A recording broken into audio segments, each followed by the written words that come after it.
Hello friends Radhe Radhe. Friends, हमें ना भागवत कथा वाचिका बनने का बहुत बड़ा शौक था, लेकिन बचपन से क्या बनना चाहते हैं। ऐसा नहीं कि ज़्यादा पैसा तभी बच्चे कुछ बन सकते हैं। बच्चे प्राइवेट स्कूल में पढ़ कर के कुछ बन सकते नहीं। बच्चे सरकारी स्कूल में पढ़ कर के पता क्या बन सकते हैं, फौज की नौकरी पा सकते हैं, मास्टर बन सकते हैं, कथावाचिका बन सकते हैं, और जो छोटी छोटी ब्रांचेज में नौकरियां हैं, जो छोटे छोटे जिला में नौकरियां हैं, जो स्टेट में नौकरियां हैं, वो सब मिल सकती हैं। इंजीनियर नहीं बन सकते, उसके लिए हार्ड पढ़ाई चाहिए। डॉक्टर नहीं बन सकते, उसके लिए हार्ड। साइंटिस्ट नहीं बन सकते हैं, उसके लिए हार्ड पढ़ाई चाहिए। एरोप्लेन नहीं चला सकते, उसके लिए हार्ड पढ़ाई चाहिए। लेकिन माँ बाप ये देख रहे हैं, अगर प्राइवेट स्कूल में हम नहीं पढ़ा सकते तो सरकारी स्कूल में पढ़ करके अगर हमारे बच्चे कुछ बन सकते हैं तो उन पे ध्यान देना चाहिए। लेकिन माँ बाप की कुछ गलती नहीं होती। माँ बाप के अपने खुद के अरमान होते हैं जो पूरे नहीं होते हैं। बीच में बच्चे आके टपक जाते हैं, इसलिए माँ बाप की ज़िंदगी नरक बन जाती है। दोस्तों, मैं कथावाचिका तो नहीं बन पाई, ये मेरा बैड लक था, लेकिन अगले जन्म में ज़रूर बनूंगी। कुछ ऐसा बनूंगी अगले जन्म में, मुझे खुद भरोसा है अपने प्रभु पे, भगवान भोले बाबा पे मुझे पूरा भरोसा है, पूरा भरोसा है। मैं जिनको पूजती हूँ उन पे मुझे पूरा भरोसा है कि जो जिल्लत की ज़िंदगी, जो नरक की ज़िंदगी, जो नफ़रत की ज़िंदगी हम जी रहे हैं। दोस्तों, आज की डेट में हमने इतनी लाइफ में मेहनत की है कि कोई सोच नहीं सकता उस मेहनत के लिए। आज बच्चों को मैं पसंद नहीं हूँ, पति को मैं पसंद नहीं हूँ क्योंकि पति सुंदर है, मैं बदसूरत थी। आज बच्चों को इसलिए पसंद नहीं हो कि बच्चों को मैंने बेटर लाइफ नहीं दे पाई, हवा में नहीं उड़ा पाई। बच्चों को इसलिए नहीं पसंद हो कि बच्चों को मैंने सोने नहीं दिया। बच्चों को इसलिए पसंद नहीं हो क्योंकि बच्चों को आराम से खेलने नहीं दिया। बच्चों को इसलिए पसंद नहीं हो कि ब्रांडेड कपड़े नहीं पहना पाई। लेकिन दोस्तों, वो तो सब हमारी स्टोरी है, आप अपने से रिलेट कर लेना। ज़्यादा बच्चों के पीछे मत भागना। अगर प्राइवेट स्कूल में नहीं पढ़ा सकते तो सरकारी स्कूल में भी बच्चे पढ़ के कुछ बन सकते हैं। अगर बच्चे नहीं बन रहे हैं तो कोई ज़्यादा ध्यान देने की ज़रूरत नहीं है। वो बच्चे नरक हैं और आपके पिछले जन्मों के दुश्मन हैं। इस जन्म में वो आपको सताने आए हैं, इसलिए ज़्यादा ध्यान देने की ज़रूरत नहीं है बच्चों पे। अब सबसे पहले ज़्यादा ध्यान देने की ज़रूरत है पूजा पाठ पे, भक्ति पे, क्योंकि इंजीनियर बनना इतना आसान है लेकिन भक्त बनना बहुत कठिन है। इंजीनियर कोई भी बन सकता है लेकिन भक्त कोई नहीं बन सकता। जिस पे प्रभु की कृपा होगी वही बन सकता है। इसलिए हम भक्त बने, भाड़ में जाए दुनिया। सबसे पहले भक्त बने, क्योंकि अगला जन्म भी लेना है, अगला यमराज के डंडों की भी हमें मार सहनी है, हमें बहुत कुछ देखना है, इसलिए हमें भक्त बनना बहुत ज़रूरी है। दोस्तों, सबसे पहले मैं आपको बताना चाहती हूँ कि मैं गीता से स्टार्ट करती हूँ। गीता का मैं संस्कृत श्लोक पढ़ूंगी, उसके बाद हिंदी पढ़ूंगी। इसकी मैं 4-4, 5-5 मिनट की वीडियो बना के मैं यूट्यूब पर डाल रही हूँ। हो सकता प्रभु की कृपा हो जाए कि मैं अगले जन्म में कुछ अच्छा बन जाऊँ, जिससे मैं भार बन के ना जीऊँ। आज मैं भार बन के जी रही हूँ, कोई मुझे देखना नहीं चाहता, ना मुझे पति देखना चाहता, ना मुझे बच्चे। मैं दर्द में भरी रहती हूँ, मैं कष्ट में भरी रहती हूँ। मैं कहीं से आती हूँ पूरे दर्द में भरी रहती हूँ। कहीं से आओगी तो थकान लगेगी। मैं परिक्रमा लगा के आती हूँ, मैं थकान में भरी रहती हूँ, लेकिन मैं काम करती हूँ। हमारे घर के सदस्य परिक्रमा लगा के आते हैं तो वो आराम करते हैं 2-2 दिन।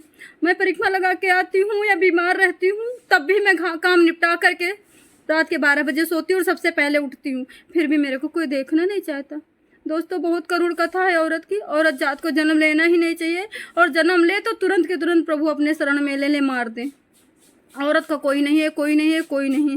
मेरे आंसू आपको बता रहे होंगे कि मैंने जितना दुनिया में औरत ने दर्द झेला होगा। मैंने जो दर्द झेला मैं आपसे बयान नहीं कर सकती। इतनी तड़पन भरी जिंदगी मैंने जी है। चलो, ये तो सब बाद में बताएंगे क्या क्या मैंने झेला है, लेकिन अब गीता का पाठ हम शुरू करते हैं। सब कोई पागल कहता था, ससुराल के पक्ष के लोग, मायके के लोग के पक्ष के लोग। मुझे इतनी अकेलापन झेलना पड़ा, इतना अकेलापन झेलना पड़ा। बच्चों को डांट दो पढ़ने के लिए तो सब लोग मेरे पीछे पड़ जाते थे, पागल है, पागल है।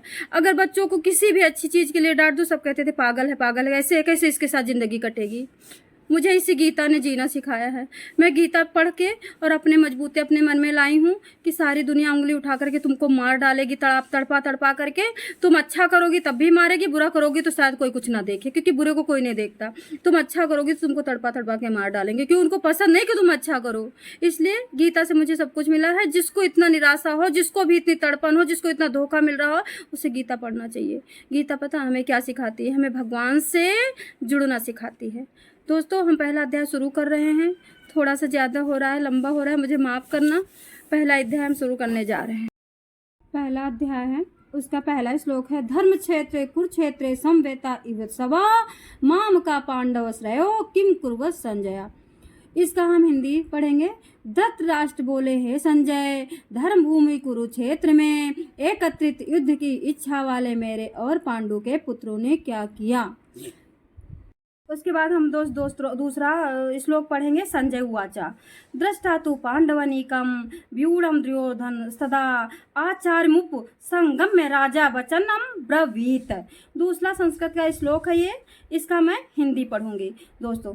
संजय बोले, उस समय राजा दुर्योधन ने व्यूह रचना युक्त पांडवों की सेना को देखकर और द्रोणाचार्य के पास जाकर ये वचन कहा। दोस्तों हम तीसरा श्लोक भी पढ़ेंगे और उसका अर्थ भी पढ़ेंगे। पश्यताम पांडु पुत्राणाम आचार्य महती चामू व्यूढ़ाम द्रुपद पुत्रेण तो शिष्येण धीमता। हे आचार्य, आपके बुद्धिमान शिष्य द्रुपद पुत्र दुष्टदुम्न द्वारा व्यूहकार की खड़ी की हुई पांडु पुत्रों की इस बड़ी भारी सेना को देखिए। प्रभु दोस्तों, इस गीता के अलावा हमारा कोई नहीं है, भगवान के अलावा हमारे कोई नहीं है। हमें भगवान की बहुत ज़रूरत है। जैसे छोटे बालक को, बच्चे को मम्मी की ज़रूरत होती है, माता की ज़रूरत होती है, उस तरह से हमें श्री कृष्ण की ज़रूरत है। हम नरक में पड़े हुए हैं दोस्तों, हमें बचना है। बचने के लिए हमें चाहिए नौका, और ये है गीता। हम चौथा अध्याय पढ़ेंगे दोस्तों। चौथा श्लोक पढ़ेंगे। अत्र सूरा मोह सेवासा भीम अर्जुन समायुधिष्ठ युयुधानो विराटस् द्रुपदस् महारथा दुष्टकेतु सुचेकितानः काशीराजस् वीर्यवान् पुरुजित कुंती भोजस्र शैवस्र नरपुंगवः युद्धमान्योस्र विक्रांता उत्तमोजास्र वीर्यवान् सौभद्रो द्रौपदेयास्र सर्व एव महारथा। दोस्त ये मैं इसका अब संस्कृत का हिंदी पढ़ूंगी। देखो, उस सेना में बड़े बड़े धनुष वालों तथा युद्ध में भीम और अर्जुन के समान सूरवीर सात्विक विराट तथा महारथी राजा द्रुपद, दुष्टकेतु और चेकितान तथा बलवान काशीराज पुरजित कुंती भोज मनुष्यों में सैव्य श्रेष्ठ पराक्रमी युद्धमान्यु तथा बलवान उत्तम मौजा सुभद्रा पुत्र अभिमन्यु एवं द्रौपदी के 5 पुत्र के सभी महारथी वहाँ पे थे। करना। हम अब ये 5वां श्लोक पढ़ेंगे। अस्माकं तु विशिष्टा एतानि बोधिज्योतमः नायका माम सैनस्य संज्ञार्था ताम न बीबीते। मतलब इसका हम अब संस्कृत का हिंदी पढ़ने जा रहे हैं। बहुत बुद्धिहीन हम लोग, हमें कुछ नहीं पता, सिर्फ खाली हम बस अपना मुंह चलाना जानते हैं। हे ब्राह्मण श्रेष्ठ, अपने पक्ष में जो भी प्रधान हैं उनको आप समझ लीजिए। आपकी जानकारी के लिए मेरी सेनाओं जो सेनापति हैं उनको मैं बतलाता हूँ। फ्रेंड्स, ये 5वां श्लोक भी हो गया, 5वां श्लोक की संस्कृत भी हो गई। फ्रेंड्स, अब हम 6वां श्लोक पढ़ेंगे। भावानी भीमस् कर्णस्य कृपस्रास्मितंजया अश्वत्थामा विकरणस्य सौमदत्तेस्ततयोचा। आप द्रोणाचार्य और पितामह भीष्म तथा कर्ण और संग्राम विजयी कृपाचार्य तथा वैसे ही अश्वत्थामा विकर्ण और सोमदत्त के पुत्र भूरिश्रवा। 5वां श्लोक हो गया है। 6वां श्लोक। अन्य चा बहवा सूरा मुदर्थे त्यक्त जीविता नाना शस्त्र प्रहरणा सर्वे युद्ध विशारदा। और भी मेरे लिए जीवन की आशा त्याग देने वाले बहुत से सूरवीर अनेकों प्रकार के शास्त्रों से सुसज्जित और सबके सब युद्ध में चतुर हैं। फ्रेंड्स, ये देख रहे हो, ये मतलब 6वां भी हो गया है। अब 7वां श्लोक है। 7वां श्लोक के अपर्याप्तम तदस्माकं बलम भीष्माभिरचितम पर्याप्तम त्रिविध में तेषां बलम भीमेभिरचितम। भीष्म पितामह द्वारा रक्षित हमारी यो सेना सब प्रकार से अजेय है और भीम द्वारा रक्षित है। इन लोगों की ये सेना में जीतने में सुगम है। फ्रेंड्स, अब हम 11वां श्लोक पढ़ेंगे। अयनेषु च सर्वेषु यथा भागम ववचिथा भीष्मभिरच्छन्तु भवन्तु सर्व एव हि। इसलिए सब मोर्चों पर अपनी अपनी जगह स्थित रहते हुए आप लोग सभी निसंदेह भीष्म पितामह की सब ओर से रक्षा करें। फ्रेंड्स, हमें जो आता है हम पढ़ रहे हैं। प्लीज़ इसको जो पढ़ेगा उस 84 लाख योनि में नहीं जाएगा, इसको ध्यान रख ले। जो सुनेगा वो भी नहीं जाएगा। हम ये चाहते हैं एक बार डेली रोज कोई सुनेगा मेरा, अगर 5% भी सुनेगा तो 5% लोग 84 लाख योनि में नहीं जाएंगे। और मैं दुनिया की हेल्प नहीं कर सकती, मेरे पास शक्ति नहीं है, मेरे पास धन नहीं है, मेरे पास बल नहीं है, मेरे पास किसी का प्रेम नहीं है, हमारे पास कोई शक्ति रिश्तेदार नहीं है, हमें सब तुच्छ समझते हैं। लेकिन मैं अगर भंडारा नहीं कर सकती, भागवत कथा नहीं कर सकती, तो मैं गीता का ये यूट्यूब पे तो डाउनलोड कर ही सकती हूँ। फ्रेंड्स हमारा दूसरा श्लोक है, 12वां श्लोक है। तस्य संजनय हर्षम कुरवृद्ध पितामह सिंहनादम बिंदौचय शंख दमो प्रतापवाना। इसका हिंदी आप सुनिए। कौरव में वृद्ध बड़े प्रतापी पितामह भीष्म ने उस दुर्योधन के हृदय में हर्ष उत्पन्न करते हुए उच्च स्वर में सिंह की दहाड़ के समान गरज कर शंख बजाया। उसके बाद हमारा 13वां श्लोक है। तत्स्वेत है युक्ते महंती संदन्य स्थितो माधवा पांडव श्रेयो दिव्यो शंखो प्रदमतु।